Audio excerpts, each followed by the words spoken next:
So I think it's important for you to ask yourself while you're watching this video, if anything goes wrong with you, we know you don't pray for anything to go wrong, but if anything goes wrong with you today, would your brand still survive?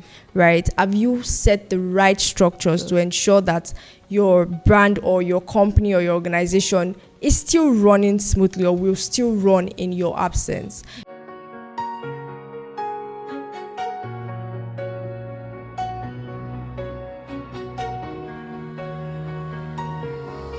Hello and welcome to Voices of Regalo, where we discuss meaningful conversations powered by Regalo Foundation. I am Jane and with me is Oore.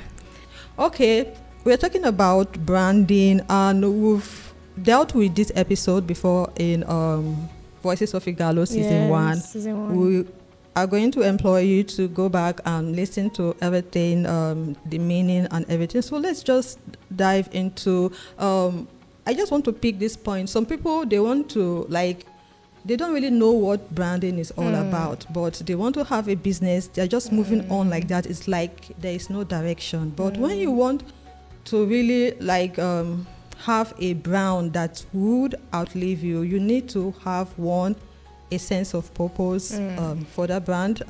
You need to know, why am I starting off, why am I building this brand? You also need to know your target audience, the age range, the group, your target audience, so that you know who you are producing your services to, who your audiences are.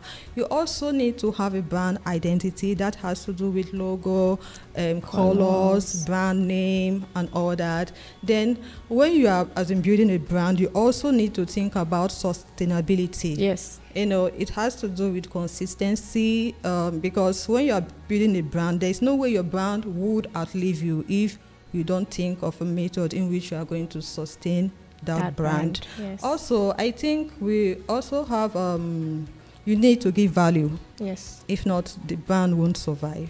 Brand won't survive. Yeah. Very true. And so when we're talking about your brand outliving you, we're basically talking about your brand being the legacy, where it's legacy after you. And like she mentioned, all of these points are very important for you to build a brand that keeps speaking even years after you might not be in existence anymore. These brands keep speaking. But it's also important for you to know that even as you own a brand, you need to put structures in place and you need to gain visibility early.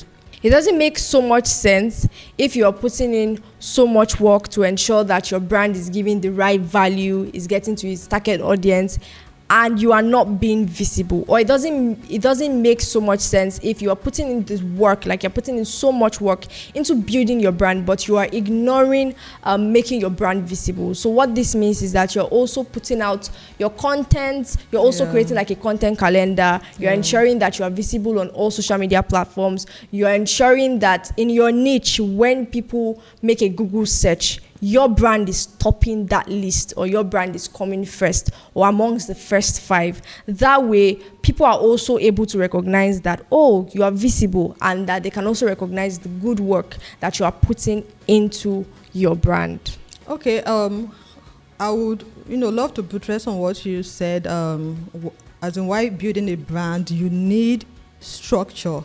Like some people, when they have a business, they want their sons or their daughters to take over the business, but you don't have proper accounting.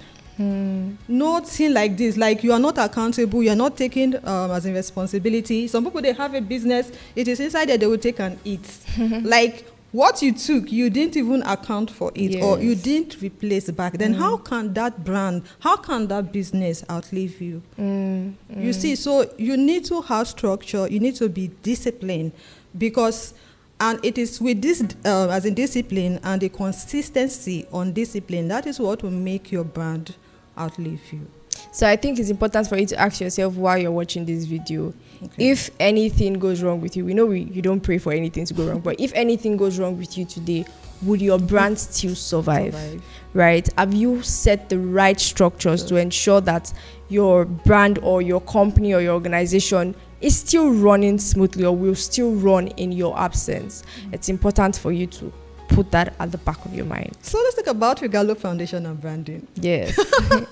I think that one thing, a lot of people, especially in the Alimosho community, once they see our logo, they are able to identify it. Once they see our colors, and that's because we've invested so much in branding over the years, yes, in visibility also. Around Alimosho, like over and more than 20 states in Nigeria, people tend to recognize Regalo Foundation because over the years we have built that sustainability through branding. Yeah. You see our T-shirts, our bags and everything. That's, we're talking about brand identity. Then, have the colors, the orange and the lemon green. It all has its meaning, its story. So your brand should have a story that people can listen and believe. You understand? That is part of your legacy. So at Regalo Foundation over the years, the founder has really invested a lot in branding. So let's give a round of applause for our organization. I'm proud to be a staff at Regalo Foundation. That is a nice one. Let's talk about brand trust. Yes. You see some people, they are having a business. They intend for their business to outlive them, for their sons to take over, but they know how to do 419. They know how to do 419. Like, they are not accountable, they are not transparent, and anybody who goes to buy from their hand is likely going to give a bad review, a bad feedback. What are you going to say about that? I think there are a lot of people. Sometimes it's not even that they are fraudulent. Sometimes it's just that they don't have good PR. Okay. Right? Sometimes they don't know how to respond to customers well. Sometimes they don't even train their staffs how to properly respond to clients, and that often stops customers from returning, and that often creates a bad image for their brand online. So I think aside from the fact of you trying to make your brand visible, you trying to pour resources into your brand, you should also equip your staffs. We've touched on, we've spoken, there's an episode in this season where we spoke about training team members and the importance of training your team. So I think it's important for you to train your staff, to make them understand the value your brand brings, and to make them understand the vision for you creating that brand, so that they can also be accustomed with it.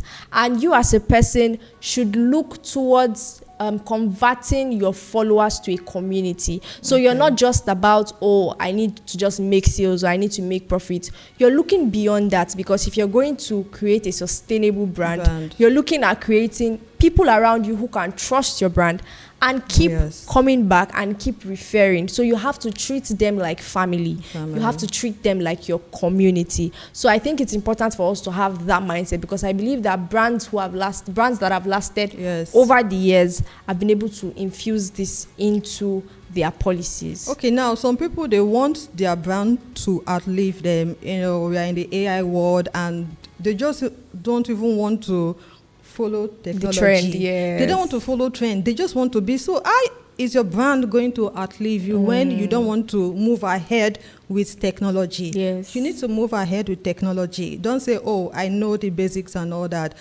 People are going higher. People are advancing. So as technology is advancing, take your brand to a higher level to advance as well. I think it's nice you mentioned that, because aside even just technology, even the society is advancing. The market expectation keeps changing. So I think it's just for you to understand, what exactly do customers need at this point, and you're able to adapt to what they need. That way you're able to bring value. So for every time that, I don't want to mention brands, but I know certain restaurants where food prices went up, but they decided to create like a budget pack for a particular audience, because they know that people love to eat their meal, but then they still need to be able to afford to buy it to keep their customers. So they created that package so that people could keep coming back. And I think it's just a very wise strategy. So I think you should also not just look to making profit. Like I said, look to making your followers also community, and think of ways to often advance their use of your product. You need to make your followers believe in you, believe in your brand, believe in your services and all what you have to offer. That is part of how your brand can outlive you. I think we've come to the end of this segment, branding and how we can make our brand to outlive us. I will just say this last word before I give it to Oore to just end it up. I would say your brand is your identity. Your brand is your legacy. Yeah, very important. Your brand is your legacy, and how you build it determines, or how you build it will influence whether it will still be relevant in the coming future. And in case you're thinking this episode is sort of short, we've touched a lot on branding. In season 1. So I'd like to implore you to go back to watch season 1, the episode we spoke on branding and other relating episodes, so it would give you a broader perspective as to this topic. So thank you so much for watching this episode. Please, would like to see your comments, would like you to share more insights on this topic we've discussed. Share how, how not implying some of the principles we mentioned today has affected your brand, and how implying some of them have actually helped boost your brand. So till we see you in our next video, please do well to like, to share, and to subscribe. Bye for now.